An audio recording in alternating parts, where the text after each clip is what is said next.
So without further ado, there's Mark and there's Ryan.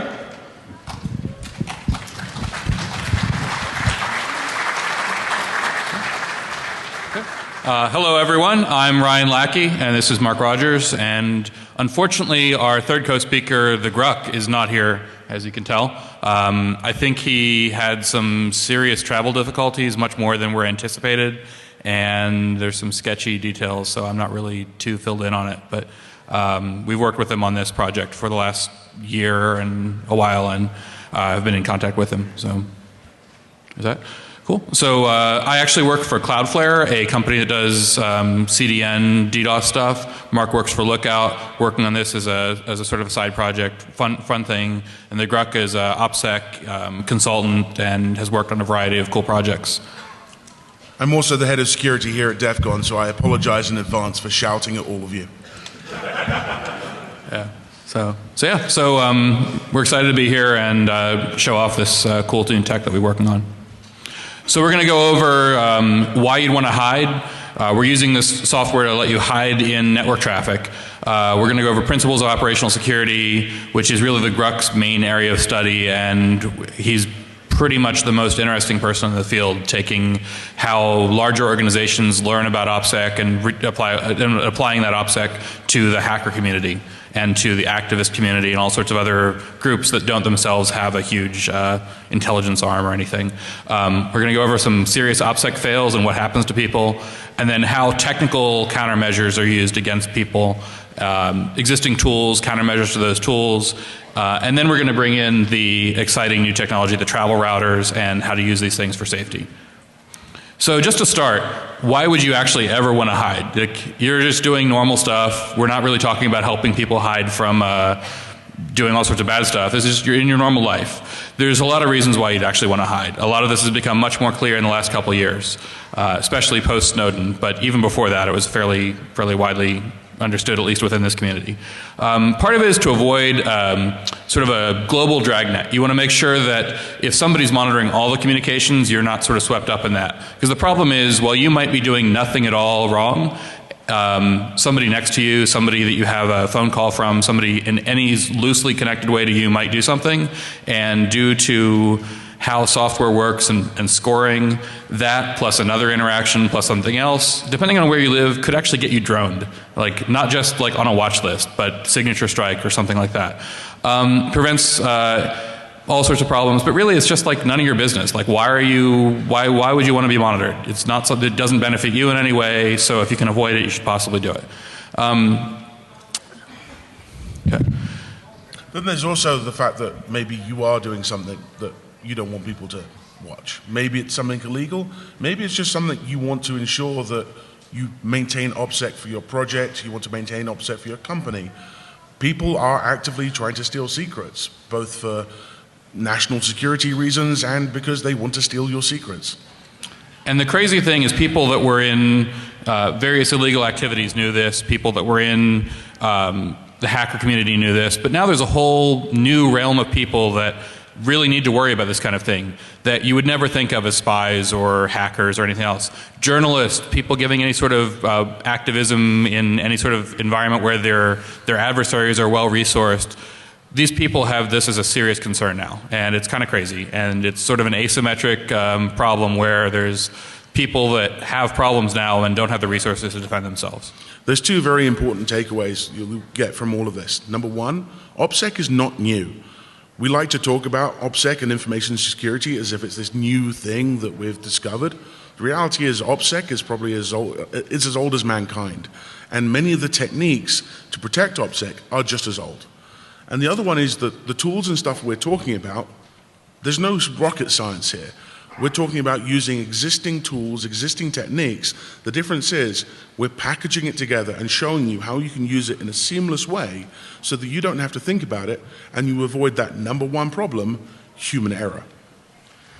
So Gruck has sort of distilled OPSEC into some basic principles, which are listed here. We're not going to really go over them, but he's done this many, many times, and it's talk about the origin. Okay, so Biggie Smalls actually had a great song about how drug dealers apply OPSEC to selling crack. And it's been analyzed by, by law professors and everyone else as pretty good actionable advice for people that are involved in any sort of activity. And it's not just crack dealers that need this these days. It's people that are involved in complaining about like spying systems being installed in their local port system in Oakland, or people that are worried about companies and potentially boycotting them due to human rights abuses, or really anything. So it's a pretty universal kind of problem that a lot of people have. And yeah. But on the other hand, what happens when OPSEC goes wrong? This is a photo from Somalia where the US Marines were going in during the Operation Gothic Serpent to intervene and try to distribute aid and food and stuff and get rid of warlords. They did this opposed beach landing, which they hadn't really done since Normandy in World War II, and or in Pacific Theater, but it was a big opposed beach landing. And unfortunately, the media knew about it in advance, so they were doing this landing with a bunch of little rubber boats and everything else, with a bunch of journalists sitting there with cameras waiting for them on the beach, putting the thing live on satellite TV that all the warlords saw. So that's sort of an OPSEC failure. Nobody got hurt as a result of that directly, but it could definitely have gone a lot worse. And yeah. Then we've got other examples of some basic OPSEC failures, bringing down an organization that many people think was sort of a libertarian commercial market. When you look at many of the big busts, issues that have happened recently, you'll see the OPSEC failures behind them are basic, really, really basic. Take, for example, Silk Road. It's the largest and most successful online contraband bazaar. 957,000 user accounts, 9.5 million bitcoins, 1.2 billion in transactions. The guy behind it, allegedly, Ross Ulbricht, he used his personal Gmail when setting up an account that he then used as the administrator, an account of Altoid. He then used that Altoid account to post jobs advertising for people to come in and do coding for Silk Road related projects. He also advertised Silk Road using this same account. He later on kind of caught up to this, and he changed his handle, changed its Gmail to frosty@frosty.com. But once you've opened the door, the information is out there. The internet doesn't forget. And if you start then building, it all becomes fruit of the poisonous tree. And everything you do from that point onwards is tainted. Next one, Sabu, Lulsec. Even worse. Sabu, skilled hacker, knew what he was doing, used Tor all the time, except every now and then he would forget and he would log into IRC. Just once is enough in this day and age. It used to be that you could get away with one mistake, but now, in this world where it's possible for people to wholesale, capture, and store just in case there's something interesting, that one mistake will hang you. Perhaps even worse than that, he also used his home address to use stolen credit cards to buy car parts and had them shipped to his home address. These kinds of OPSEC failures, really obvious. Not surprising he got busted. Mark Capellas, again, another allegedly, we don't know exactly what's going on, but what we do know is that around the time that Mark Capellas said Mt. Gox had run out of money, completely run out of money, there were wallets that he had used previously when proving that Mt. Gox still had liquidity and had moved money into. Those accounts were still around and active. And so people started looking at them, and guess what? You followed the chain and looked at them, they still had money in them. Way more money than he was alleging he had. And unsurprisingly, when people started talking about it, he miraculously found another pile of Bitcoin that he didn't know about. So what are the common mistakes and vulnerabilities here? These are just 3 examples, there's a bunch more. There's always insider threat, which is probably the most insidious and difficult to resolve, also the easiest to find in almost any organization. It's pretty universal. People making mistakes, human error, and then data leakage, people using the wrong channels for the wrong kind of data.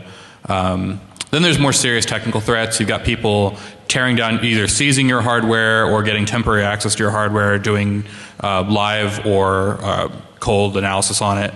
You've got people doing either network or RF monitoring of your systems. You've got people tearing down remote servers. And then you've got active tampering with things. You've got all these are pretty serious threats, and maybe it's not worth trying to mitigate the most difficult things. Start with the easy things. And then of course there's the financial and physical audit trails left by almost every system people interact with. One of the probably the most important points about this is you cannot take care of everything. You can't think about everything.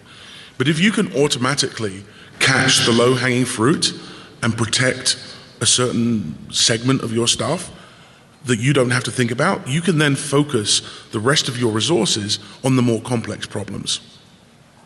So yeah, so network forensics, pretty widely understood. Metadata, of course, being the target of almost everything. Metadata is so much easier to process from the attacker's side. They don't need to bother translating it into the native language. They don't need to normalize the data. It's already there. It's automated. It's trusted. It's reliable. It's the easiest thing to go after. So we've seen a lot of recent attacks where metadata really was the focus of the attack. And it is very much the low-hanging fruit. As we saw from a talk that was given at Hope, even data that you think is encrypted, such as some of your personal information on the iPhone, is not. Because when the device is running, certain segments of the device are unencrypted so that the device can operate and receive messages. That means it is accessible. And in fact, the only time your iPhone is completely secure is when it's powered off. So there's all this kind of data you would attack from a desktop system, any sort of server that you're attacking. It's pretty clear. And on cell phones, which are basically computers, you have fairly similar kinds of targets. They have some additional threat vectors because they connect to telco networks directly, and we could tell you some horror stories about basebands, but and the fact that they're with you at all times and they're taken into secure spaces, taken out of secure spaces, taken back into secure spaces, and taken out again over and over again. It's a more interesting threat, but it's not really terribly novel. The important thing to point out is this is all low-hanging fruit. This is easy stuff that can be gotten off of almost every type of cell phone with commonly available tools and without expending too much effort. Yeah, all this stuff used to actually be hard. People haven't taken that into account, that it has changed and it's become a lot easier to go after. Used to be you have maybe one agency in the US, one agency in the Soviet Union to worry about. Now pretty much anybody with a little bit of RF equipment can be your threat. Anybody with a network router in your path can be your threat. Anybody running a service can be a threat. Anybody who gets access to your equipment. So it's a much, much wider population of people attacking you. If you're not attractive to the government as a target, perhaps you're attractive to a different government or to an individual or to an organization. It's really sort of the democratization of SIGINT and attacks. One interesting thing from this slide is everyone's talking about the impact of Snowden and how that's changing behavior, how everyone's moving towards more encrypted. It has had an effect on the traffic on the internet. We've gone from, in the US, 2.29% of traffic was deemed to be SSL traffic. Today, it's 3.8. That's a really big increase, right? Yeah, and a lot of that traffic that's unencrypted, of course, leaves all this data available. Even if the data is encrypted, you can get a lot of information just from pure traffic analysis. You can see source and destination of target. You can see the type of traffic in a flow. You can actually, in a lot of cases, get content information just by the sizes of packets and how they interact, because it's not data independent, and it's pretty terrifying. And what you have to realize is a lot of the time you don't have control over this. The vast majority of this traffic is back-end traffic. This is your application talking to an application server. You don't have a choice to say, I'll only use encryption, because that's up to the dev who built your app. Yeah, it's pretty bad when you pop up a commercial operating system on a new computer the first time. It's got all this other software that you're not really familiar with, and you don't really know what's phoning home when. Cell phones are even scarier because you actually do have pretty good information that they're phoning home all the time. They're always in contact with the tower, and they're relaying an awful lot of information that you don't really ever see as a user, but is there and is a threat. And the scary thing is, while you might trust your operator and you might trust your phone vendor, over the air a lot of this data can be gathered just from passive monitoring, and anybody else who's over the air can do a lot of this stuff. And then we've got examples of when you travel to places like China. China is a great place to visit, but they have a fairly restrictive international firewall, the Great Firewall, and you don't really know where it's not really one firewall, it's a different firewall in every province, and different operators have different policies, but in addition to being monitored, there's just a basic problem of stuff is blocked, and it's really annoying when you go and you want to connect to your services, you want to basically operate like you would at home. You'd think just a VPN would protect you, and would allow you to bypass all this stuff, but in a lot of cases, it's a sort of a whack-a-mole game they play where they block different VPN technologies all the time. So it's a pain to deal with. Probably one last thing on the Chinese firewall is they're actually getting smart with how they're looking out for VPNs. Before it was identification of VPN endpoints and they get blocked.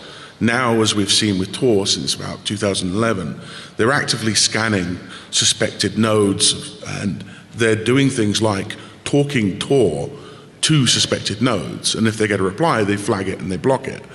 But that makes it really difficult because now you've got folks who are actively looking for your tools and blocking them. So whatever you have to do has to be robust enough to protect it. So there's a bunch of tools that people use today to help users protect themselves, and they're provided to users. Some basic principles that make certain tools easier to use and more privacy protecting than other tools.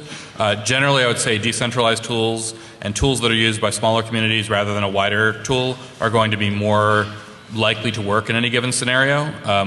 Although there's an engineering quality issue of a tool that's not used by very many users isn't going to generally be as high quality. Generally, I like things that aren't real-time, things that are asynchronous, like email-based systems rather than connection-oriented systems. However, we've really moved to the World Wide Web, and everybody wants to use connection-based systems, and it's sort of a pain.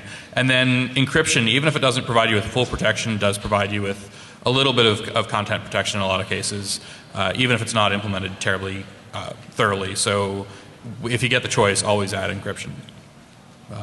And then there's a lot of common tools that can be reconfigured. So VPNs were never really intended as this, and it's certainly never intended as anonymity technology. They just happen to be useful in certain circumstances. They do provide some privacy, and they provide some firewall busting just because people don't want to block all VPNs because it'll block a lot of business traffic. So it's an interesting thing. And then there's the really awesome thing is that cheap hardware has gotten so cheap that you can dedicate a given piece of hardware to a certain task.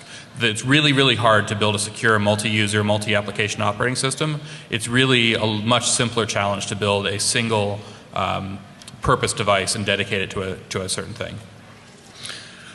Before we move off of VPNs, one amusing thing that came up in our discovery, as we were playing around with the Great Firewall, we discovered that you can actually weaponize it. So the Great Firewall works that when it detects a node doing something it doesn't like, it floods it with reset packets. And it's not really doing much to validate the source address. So it's also quite nice that it floods it with reset packets for sometimes up to 30 seconds. So it's an amplifier. And so I was just playing around at another conference I won't mention, and I sent some packets spoofing a colleague and watched as the Great Firewall flooded him with reset packets for the next couple of hours. And he couldn't do anything.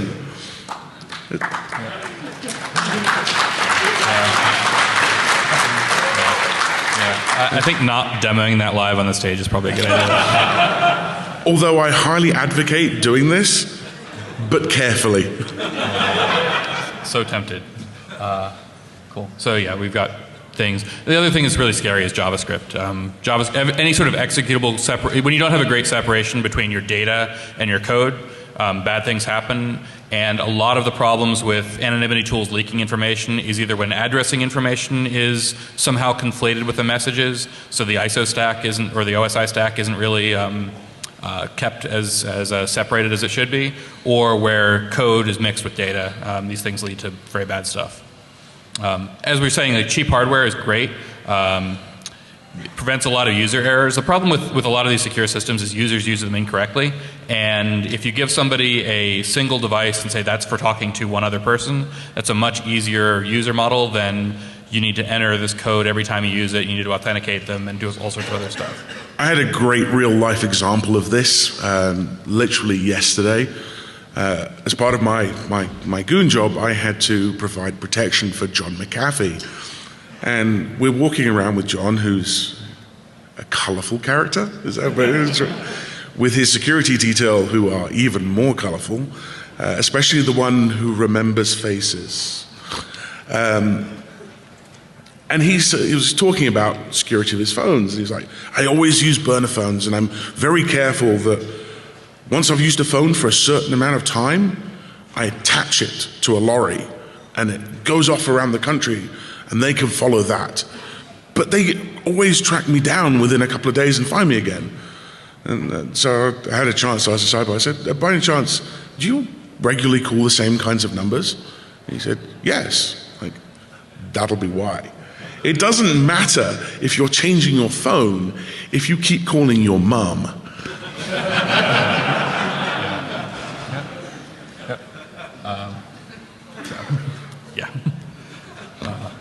So one of the issues is, again, if you go buy this hardware and you order, it's this whole interdiction problem. If you order hardware from the internet and you're at all an interesting person, your odds, especially if you're receiving it internationally, if you're, say, the Gruck, are going to be pretty high that hardware is not going to come to you exactly as the hardware vendor intended it. And you probably want to start buying stuff off the shelf that's pre-configured, or it's a sort of a commodity thing. Because it's unlikely that they're going to backdoor every single piece of hardware that's a retail thing out there. But the one piece of hardware that Gruck orders is very likely to be backdoored. And cash is great. And Bitcoin is not so anomalous. And then the same thing sort of applied to accounts. Cool. So VPNs are sort of near and dear to my heart. I ran a VPN provider for about a year, and then we shut it down when the LavaBit thing happened. They're definitely a useful tool. There are some concerns. They're not end-to-end. They're not really designed for anonymity, so they don't give you anonymity. You have to use them correctly, all sorts of stuff like that. And then there's, of course, the problem of you're trusting the operator of some service to, one, operate in a certain way and you're not keep logs and things, and two, it's really, really a bad idea to ever expect a third party to break the law on your behalf for like $3 a month, and yeah, it's not going to happen. So you're going to have data turned over. The third-party doctrine in the U.S. means that a service provider really has very little ability to protect their customer data if it's being sought for the customer. So there's that. So there's some cool stuff that sort of counters this. There's Tor. Tor's a great tool. It can keep you anonymous. I believe Snowden has endorsed it. Lots of other people have endorsed it. But it's got some disadvantages. It has a very recognizable as by default. It's a very recognizable signature. It's a high profile. Lots of people looking for it, and it's pretty complicated and not really so simple for users to understand. Just the concept. Yeah. So there's some complexities. You have to build additional systems on top of it to make it usable. Tor browser bundle, Tails, Unix stuff are great, but you pretty much need that level of additional tool to make it a really useful end user tool. However, it's got some enemies. If you're trying to use it in a place like China, they're getting better and better at blocking it if it is the default Tor protocol. Deep packet inspection and then deep packet inspection can block it. And then, of course, if you have exfiltrated data from some secure network that logs everything, there might be a human analyst looking at it after the fact, and the Tor traffic will be pretty obvious. So whoever sent the Tor traffic is bound for a visit. So there's that. So people realize this is a problem, and they come up with transforms. There's a few. There's the Tor pluggable transports, which is this great tool. There's 7 of them that are live right now. I think this is still accurate, and there's a couple that are much more popular than the others.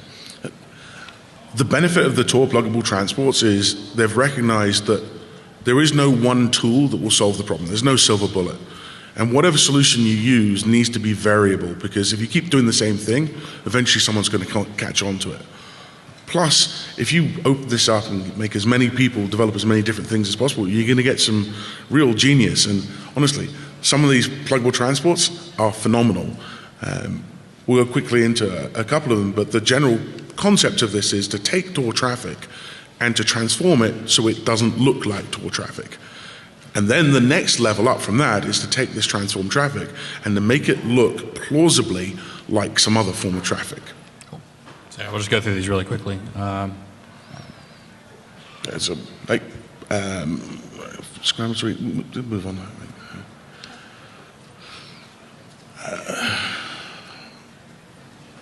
Yeah, so this is probably one of the best ones. A lot of the censorship tools out there are quite crude. And what they do is they use regular expressions to look at the protocol and make a judgment as to what they think it is. If you use those same types of regular expressions yourself, you can play to them and make your traffic look like whatever you want. The snippet on the screen here is transformed Tor traffic that has been put through a transform that makes it look like SSH. And while it won't stand up to immediate scrutiny, any of you who are familiar with SSH looks at that, you'll say, it's clearly not SSH. The point is, with this vast volume of traffic going through, the only people who are going to get that special extra scrutiny are people who have popped up a red flag. This is about not popping up that red flag. So long as your traffic hides amongst the general Tor traffic, there's going to be no reason for them to dive deep enough to say, this is suspicious. And then there's an additional tool where if you have a cooperating endpoint on the other end, you can actually, such as Google App Engine, I've talked about this with Cloudflare, various other providers, you can encode your traffic as normal HTTP traffic, and then also put it inside HTTPS. You can make it look like it's going to a regular website. You can do a lot of cool stuff there. And then I guess the ultimate thing would be to make it look like natural language. Banana Phone does this. It obviously won't stand up to a human analyst looking at this after the fact if you aren't routinely sending literature back and forth with someone.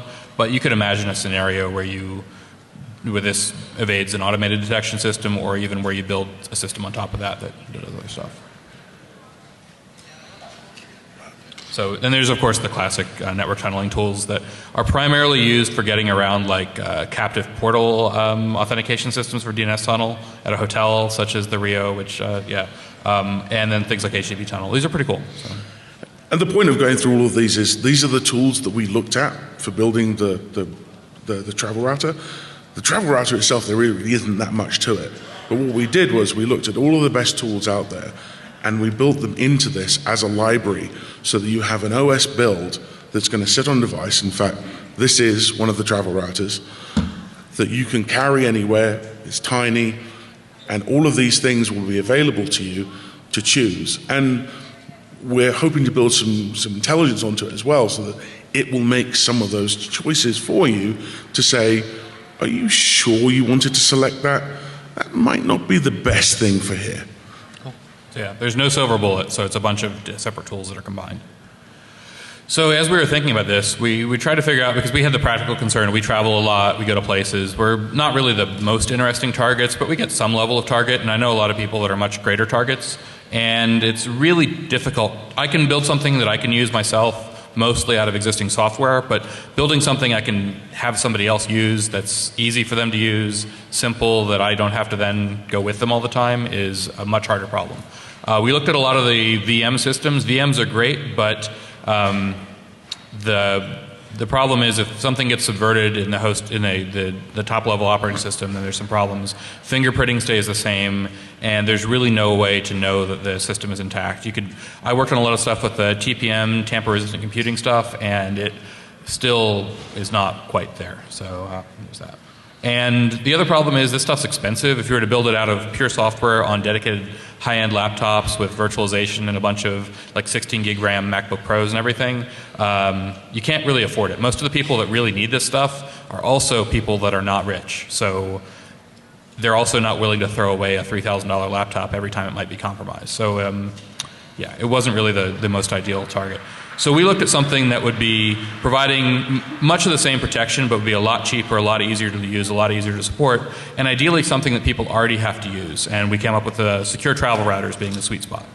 They're pretty awesome because they're like, I have a whole box of them. They're like $20 to $100 each. They're made by a bunch of vendors, TP-Link, Linksys, D-Link, like all the standard low-end network companies make this stuff. They're available everywhere. A lot of people use them when you go to a hotel and you have to pay per Wi-Fi device or per MAC address.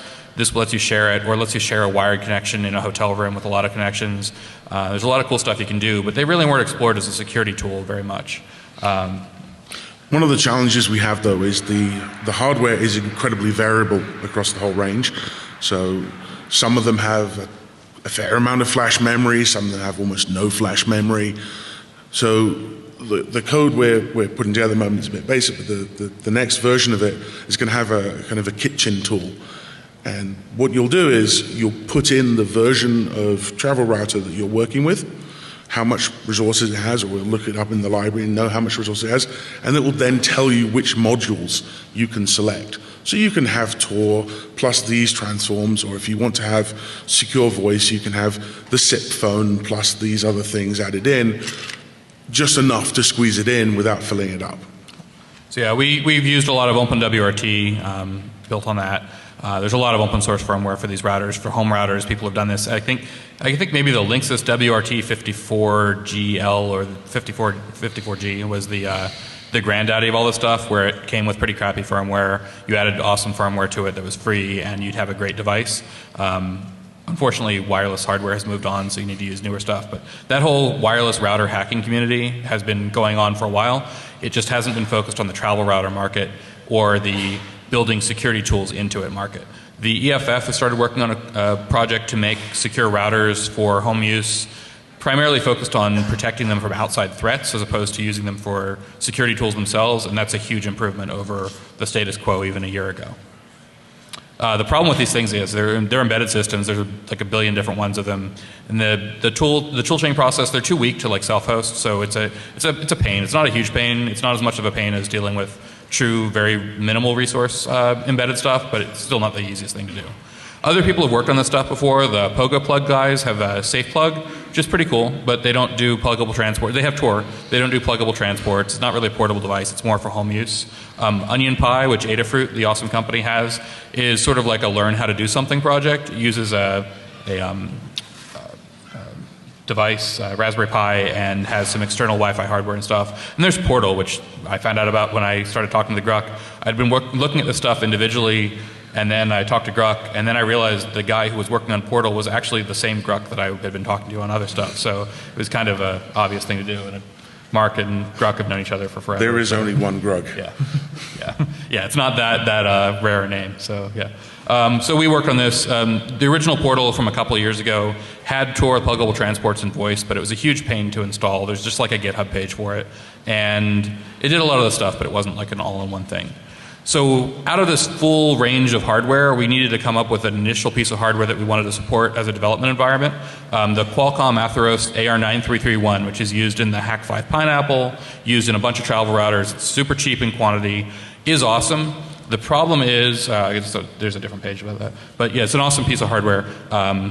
We wanted to have a pre-built image for it and multiple ports. The other thing is we really want to be able to power it off of USB, because then you can use USB batteries, you can power it off your laptop. And one use case for this is you use something like a Nexus 7 or a cell phone with the baseband turned off, and you want your mobile phone to be able to talk to this device, which then has a Wi-Fi connection or a 3G connection plugged into it, thrown in your bag. So having something that can be battery powered is great, but putting a battery into a small cheap device is more of a consumer engineering challenge for us. So we're not really all hardware guys, so it's trying to make this as simple as possible made sense.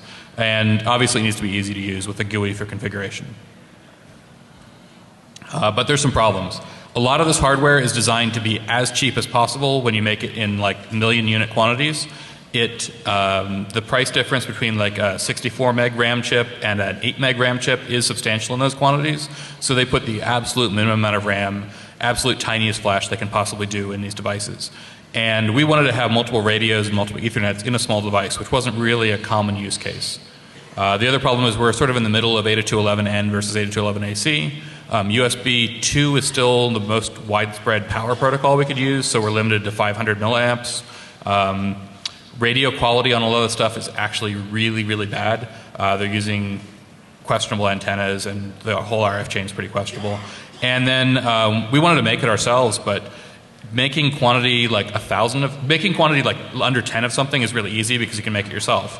Making quantity like 100,000 or 1,000,000 of something is also fairly easy because you can justify amortizing your dev costs over a large number of things. But making like 1,000 of them or 5,000 of them is still a pain point.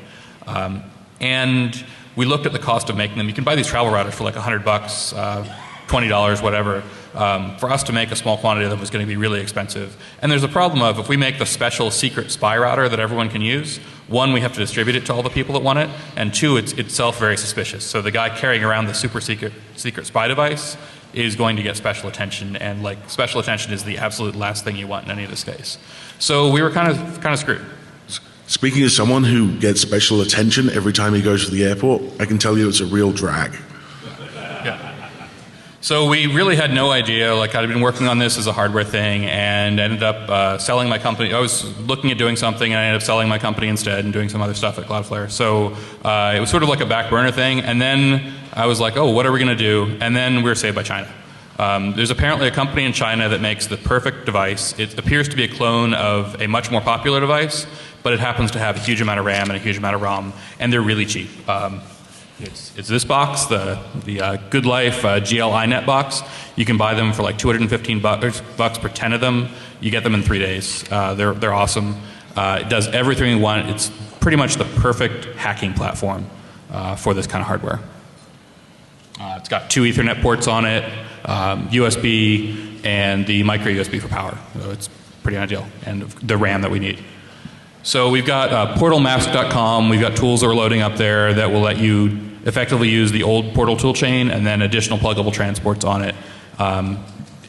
Building the server side of it is maybe a little bit ambitious at this point, but definitely the client side hardware that will work with existing services.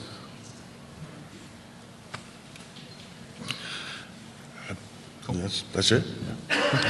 So here's the exciting thing. We'd actually like questions at this point and things that we're going to add to dev features, so it would be great to talk to people.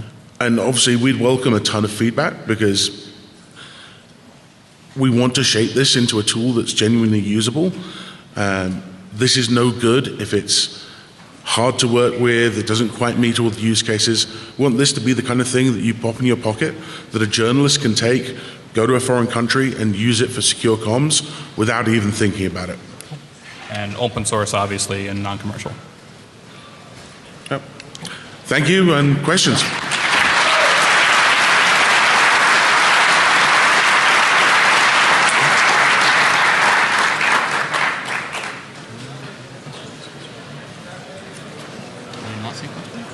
No, not yet.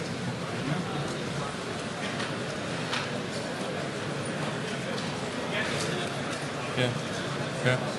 If anyone has questions, we'd be happy to answer them. Yeah, absolutely. Is this about the size I'm looking for? Doing. Huh? I think I was a smaller. This is more RAM. Okay.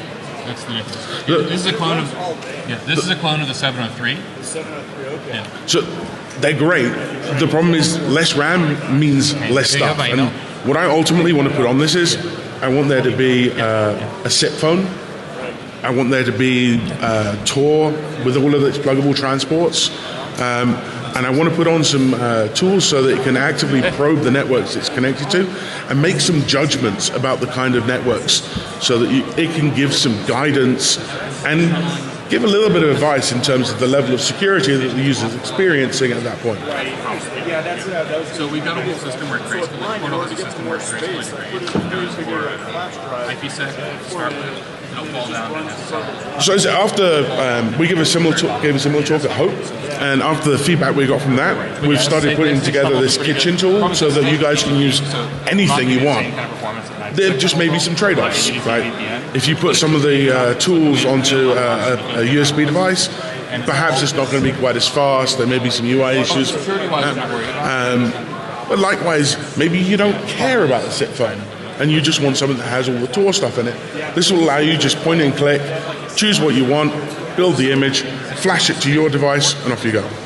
And the big benefit of that is if we can have a ton of people with a ton of different devices doing it, it makes it much harder for them to say this is the bad thing. I've looked at like 8 of the provinces in China, so that will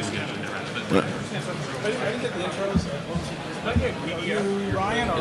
I'm Mark. You go to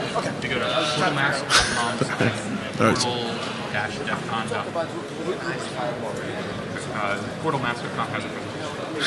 I do, but honestly, it's really not that difficult. Just any of the existing IP spoofing tools, just. How do you distinguish which one to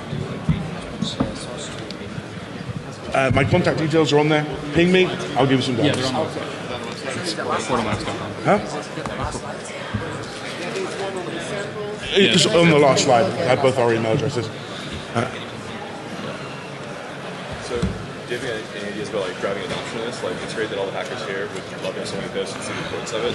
Now that you've made it pretty trivial to use and carry, how do we get like my mom to use it? That's a good question. That is a great question. We're contemplating, like, maybe we should do a Kickstarter, maybe we should push out a few things, maybe we should donate a bunch to the EFF and have them give out. I'm kind of hoping that as people start to use it, more people will hear about it and want to use it.